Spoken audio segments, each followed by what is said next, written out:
First, I'm going to start off with this Terrence Williams situation. I mean, a lot of these players that were involved, I'm pretty sure had they known how sloppy this overall scheme was, they wouldn't have put their reputations on the line that they worked so hard for over the years. Because you got to understand, a lot of these guys post-retirement, they're going to make money out of their names and what they did. So their reputation is very important. And I don't think they would have risked it all of how sloppy this scheme really was. I mean, Terrence Williams, for starters, was the ringleader of this scheme. And just a quick background on Terrence Williams, he pretty much was a journeyman throughout his whole career. He was an 11th overall pick back in 2009. And you guys already know how journeymen's careers basically go. These guys hop from team to team. But we're going to break this down piece by piece because there's multiple layers to this situation. And we're also going to relate it to current day NBA players because a lot of these contracts are not exactly what they seem like. Once again, a lot of these NBA contracts, even current day, are not exactly what they appear to be. But hold up, I'm tweaking here. Let me dial this back a bit and just talk about the overall crime that Terrence Williams did. To summarize, he basically ran an insurance scheme in which he got NBA players to put in jobs and claims that they got dental work and they went to a chiropractor. And he basically knew a few of them in real life where he got these guys to sign off on paperwork that they actually did these jobs. And these NBA players will put the insurance claim and then they'll give Terrence Williams a kickback out of some of the money. I think he made over 200 grand out of this whole scheme. But all the NBA players in total put in about $4 million worth of claims. And this is where it gets tricky because with that large amount, it triggered an investigation from the FBI, and the NBA was working alongside the FBI. And a lot of notable names got caught in this. Tony Allen and his wife. That's very unfortunate. Glen Davis, Shannon Brown, Sebastian Telfair, Darius Miles. A lot of these guys are very notable names. And we got to remember, they make money off their names that they worked so hard for over the years to build up. And post-retirement, this is the name of the game. But this scheme overall, the reason why they got caught, because it was just so sloppy. I mean, even so sloppy to the point where one player, Gregory Smith, put in for a root canal job when he had a game in Taiwan that same day. And on Tony Allen's end, I guess all the papers that they were forging from the different dental and doctor offices, they started mixing up the fonts. So a lot of these things started looking funny in the light. And at the end of the day, one of the players did not give Tony Allen a kickback. And he threatened to, I don't know, snitch or just overall blow up the whole scheme, which is weird in itself. But just taking a step back in the overall medical field, the medical marketplace, I should say, because it is big business. There's a lot of money that gets funneled in that field, whether it's through insurance companies, through regular individuals. A lot of money is getting funneled in a lot of different directions. And we're kind of seeing it play out even right now with this vaccine. Best believe when you go and get your vaccine, that is a transaction.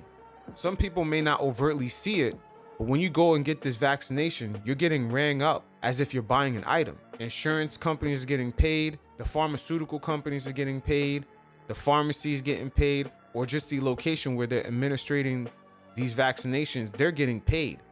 So money is being funneled in a lot of different directions. There's major government contracts for a lot of these vaccinations. It's big business at the end of the day. This is America. We're in the land of capitalism. So just understanding in the medical field, money gets funneled in a lot of different directions. And it seems like Terrence Williams saw his opportunity to come up with a scheme within that. And Terrence Williams is not even a player that was as sophisticated as we've seen in the paperwork, just getting it mixed up. But he was not even a person working within the medical field, and he saw his opportunity. Can you imagine the power, just the things that a clerk can see, or maybe a doctor? They get everyone's private information, their insurance companies. They can just sort of charge any price. The insurance companies might either pay it or settle. There's a lot of gray areas within that field, and there's a lot of people within that institution that commit fraud. It's definitely in an economy inside of an economy, because Terrence Williams is just a basketball player. For him to get dentists and doctors to sign off on fake paperwork, which he probably gave them a kickback also. That's what I'm saying. It's an economy within an economy. That medical field, man, it has a lot of gray areas. And once again, we're seeing money with this vaccination being funneled left and right within that sphere. So it doesn't surprise me that the NBA was working directly with the feds on this, because that does put their medical insurance plan that they have for their players post-retirement, which is a really good plan because it covers them and their immediate families for insurance coverage. Because, you know, these guys play 72 games a season, well, 82 games a season post-bubble. But, you know, guys got arthritis in their legs, and now guys got to go through loopholes just to put in an insurance claim because some asshole wanted to fuck up their situation. So best believe this Terrence Williams situation has made it a lot harder for guys that were putting in legit claims.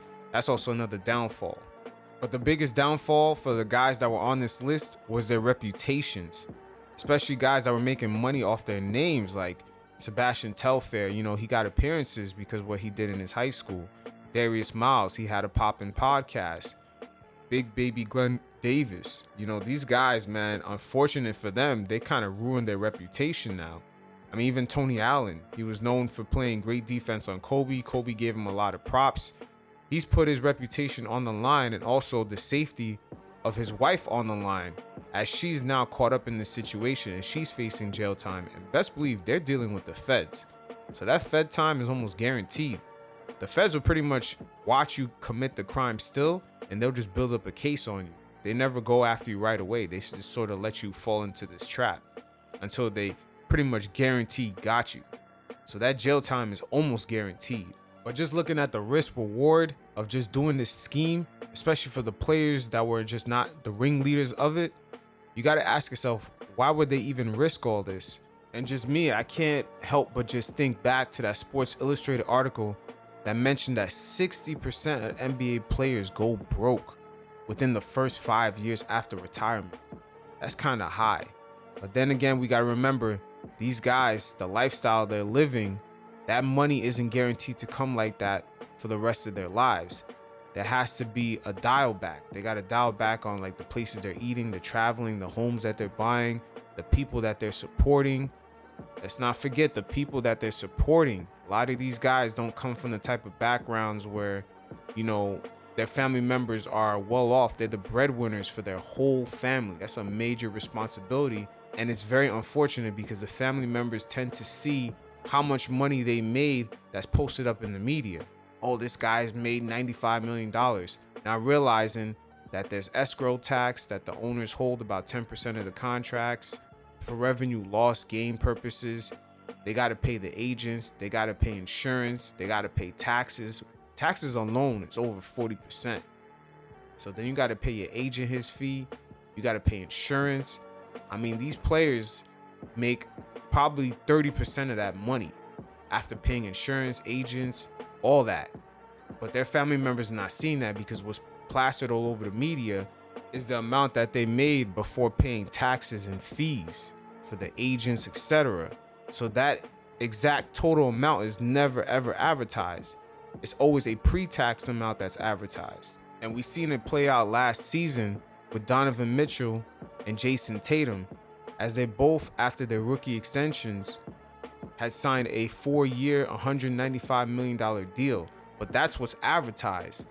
But in reality, after their first years of that contract, the way it was structured, and them not making the All-NBA first team, each of those players lost about $33 million in the lifetime of that contract. So that contract now is about $163 million. And that's before taxes, escrow, paying agents, paying insurance, supporting other family members.